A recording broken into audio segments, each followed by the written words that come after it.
نحمده ونصلي على رسوله الكريم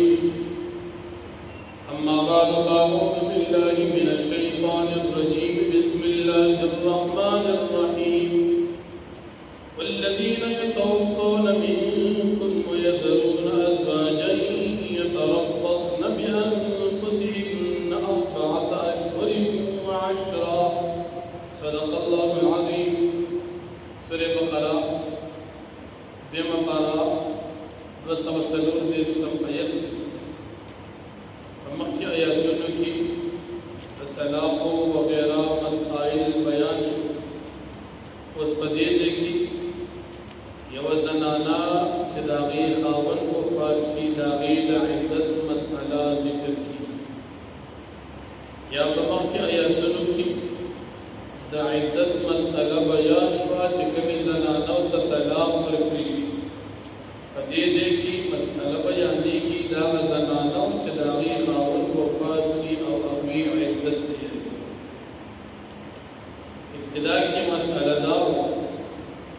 چه کلبا دا یوی خزی خاون وفات شو نو دا یو کال دا پارا بدی زنانا عدت دی رو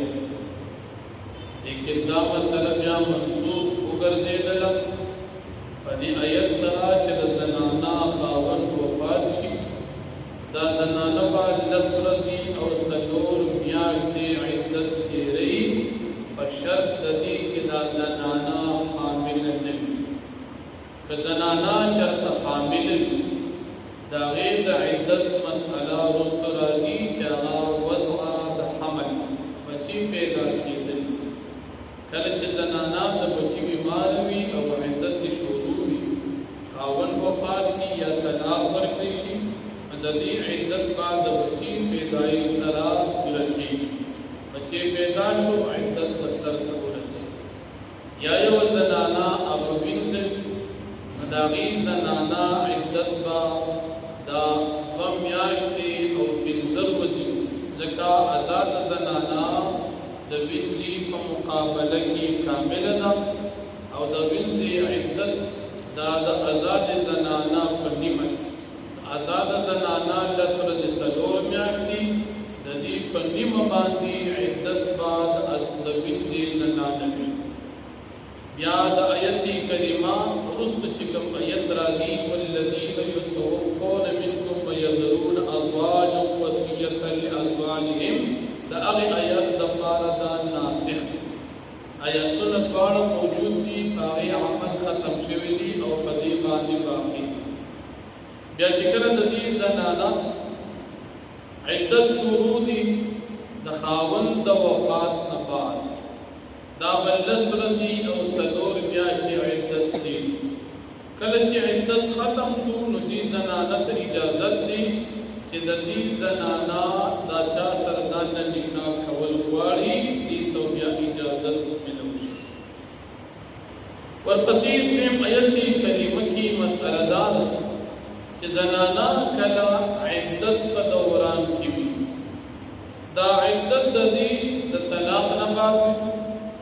یا دا عدت د دې د خاوند د وفات نه بعد عدت د دې د طلاق مغلظ نه پس دي یا د طلاق رجعي نه پس دي او یا د طلاق باین نه پس خو عدت دوران دی زنانا عدت تیری نو د عدت په دوران کې تاسو ته اجازت نشته چې تاسو ورسره د نکاح خبرې وکړئ علما نے کې د فقهای کرامو په دې مسأله باندې اجماع ده چې کوم زنانا عدت شروع وي د طلاق باین مغلظ نه بعد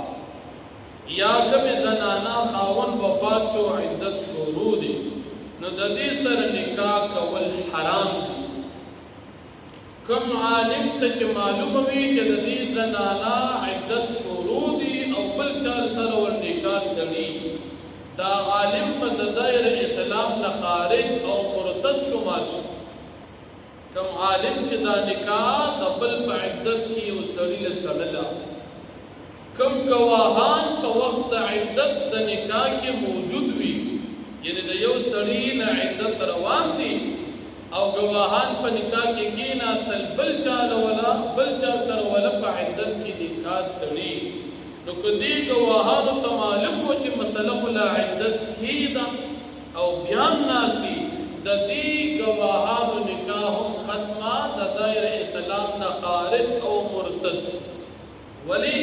قرآن وی چې په عدت کې نکاح حرام اوس یو مولا د عدت نکاح تړي دا مسلمان نه پاتې یا گواهانو ته مسله معلومه ده چې عدت شروع دي په عدت کې خو نکاح نه کیږي او دې بیان تړي اگر که د پارټي لیډر ولی ني د پارټي لیډر ولی ني او چې د مخکنی خاوند په نکاح عدت شروع وي او دی لیډر صاحب د یو مولا نکاح وتړلا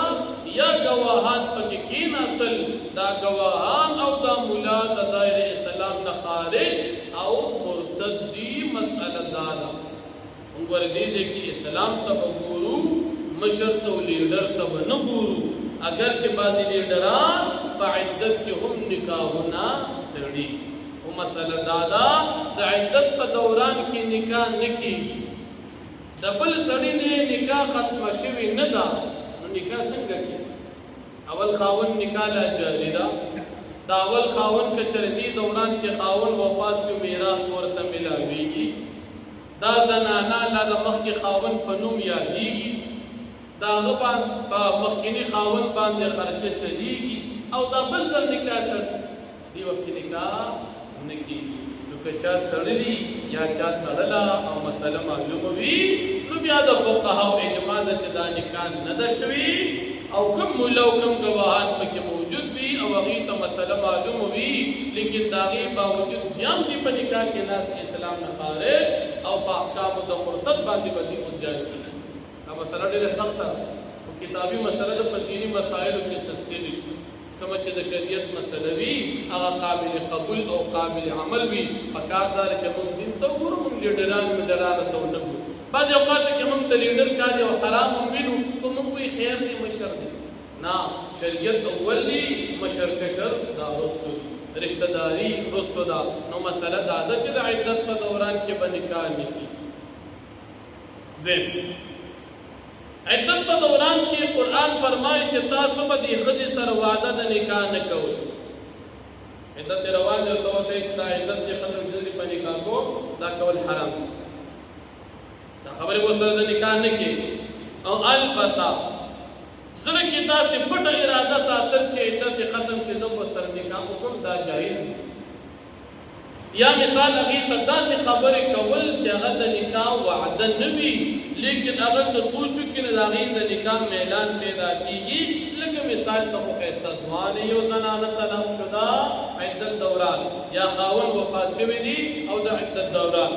یاره ته ښایسته ځوان یې ستا په شان زنانه خو نکاح نه بغیر څوک نه پرېږدي څوک به خدای پاک پیدا کړي نکاح به بیا وشي اگر چې په تا اوس خفګان د طلاق یاده خاوند د وفات وي نو داسې اشارې کول دا جایز دوه کاره جایز دوه ناجایز وعده د نکاح او انعقاد د نکاح عدت په دوران کې ناجایز تعریض اشاره کول او یا پزړه کې پټه اراده ساتل دا جایز دي په دې ځای کې څلور خبرې دعا کول جایز او دعا کول ناجایز دي په دې ځای کې دا مسئله ذکر کېږي نو فرمایي والذین یتوفون هغه خاوندان چې وفات شي منکم ستاسو مسلمانانو نه ويذرون ازواجا او دا خاوندان پریږدي دا سړي پریږدي بیبیانې یتربصن دی به انتظار کوي بانفسهن په خپلو ځانونو باندې 4 اشهر و 10 څلور میاشتې او 10 ورځې څلور میاشتې 10 ورځې عدت دا به خفګان تېروي دې خفګان دوران کې به دا زنانه سرسڼه ویښته وغیره ډول سنګار به نه کوي شریعت کې د ټولو د زیات خفګان چې زنانه ته د هغې اختیار دی هغه د خاوند په وفات درې ورځو نه زیات د خفګان اجازت د بل چا په وفات باندې جایز نه دی هغه جدا مسله د زموږ پښتنو کې رواج دی چې سړی وفات شي نو روح کاله پورې زنانه کور کې د فریج وغیره نه لګي بده خبره ده اختر راشي سمې کپڑے ناچي ولې مخکې مړې شي دا شریعت کې صحیح نه دي شریعت کې مسله دا ده چې بس خاوند وفات شو خفګان لس ورځې څلور میاشتې د دې نه زیات خفګان د بل چا په وفات باندې نشته عام طور خفګان شرعي چې کوم اجازت دی هغه صرف 3 ورځې بقایا بیا خپل روزمره ژوند دي معمولات هغه جاري ساتي چې کله زنانه حامل نه وي او وینځ نه وي نو د دې عدت د خاوند د وفات لس ورځې او څلور میاشتې فإذا بلغن أجلهن فسر کله چې ورسیږي دا زنانه خپل نیټې ته عدت پوره شي فلا جناح علیکم پس نشته گناه پتاس اولیاء وارثانو فیما پاسکی فعلن چې دا زنانه کوي فی انفسهن د خپل ځانونو مبارکي بالمعروف د شریعت مطابق زنانه عدت پوره شي نو کدا چې چا سره د خپل نکاح مسله کوي نو تاسو ته پاغي ګناه نشته اولیاء ته د دې کلی چې د دې زنانه کوم وارثان دي د اختیار او بقا د دین علاوه اجازت دی اولیاء ته نشته چې دا زنانه بل کړي جاهلیت په زمانه کې مسله دا و چې سړی وفات شو خزبه ول میراث کې تقسیم وي بس د چا بچ خوخه شو هغه وي میراث کیو او نن زموږ مسلمانانو کې دا د جاهلیت یو رسم شته خاون وفات شي وي زموږ د کور نه اجازت بهر تا د بل چا سره د نکاح نشته موږ وایو سړی مړ شو نو بس په دې کور کې بل څه تاسو نکاح تړي بار باندې نکاح نه تړي دا د جاهلیت طریقه اول نه زنانه ته د کور ته پراتو کې اختیار او چې دې کې چا سره نکاح کوله اوس هم دې زنانه ته اختیار ته د کور کې چا سره نکاح کې که بهر دي او مجبور کول من خلک مجبور کول وای دا زموږ رواج دی اور کې چې خاوند مرشي ضرور به په نکاح کې نو که د زنانه لوبي او کني مجبور کوي چې نکاح په دا طریقه غیر اسلامي دا د جاهلیت طریقه نو موږ جو مسلمانان دا طریقه په پریږدي زنانه اختیار مند ده کور کې بل چا سره نکاح کوي په هر طرح د اجازه شریعت ورکړي والله بما تعملون خبير والله پاک تاسو په عمل باندې خبردار دي ولا جناح علیکم ونشتج گناہ پتا سبحان فيما پاسکی عرضتم به من خطبه النساء چې تاسو اشاره کوي باغی باندې پیغام د نکاح عدت په دوران کې اشاره ورکې د پیغام د نکاح وعده د نکاح او ایقاع د نکاح او اکننتم فی انفسکم یا تاسو د دې سر د نکاح اراده په خپل ژوند کې پټ ساتي وتوینا عذر کې د چې عدت ختم شي نکاح ور سره کو دا جایز علم الله الله پاک یجنتم ستذكرونهن زرد چتا سبقیت تذکرات نکاح کوي ولكن لا تواعدوهن سرا لكن تاسو د دې سره وعده د نکاح مکوي په پټه باندې الا ان تقولوا قولا معروفا مگر دا چې تاسو دې توای وینا صحیح څنګه یا وت اشاره چوایا او یا مثال سره کې خبره پټه وایا لیکن چا توایا ولا تعزموا عقدة النکاح او تاسو اراده مکوي د تړلو د نکاح عدت په دوران کې اراده مکوي اراده بندره وعده کو اسم وسره مکوي د عدت په دوران کې نکاح اسم مکوي صرف اراده په پته نه کې چې اوس وسره نکاح کوم نه حتا يبلغ الكتاب وجل تردی پوری چورسیږي دا عدت خپل نیټې ته وعلم تاسو پوښي ان الله يعلم ما في انفسكم فاحذروا یقینا الله پاک بیږي تاسو چې تاسو په ځون کې دي پس تاسو ځان وساتئ د عدت په دوران کې د نکاح نه وعلم تاسو پوښي ان الله غفور حليم بشک الله پاک بخون کې او بردبار ذات دی واخذ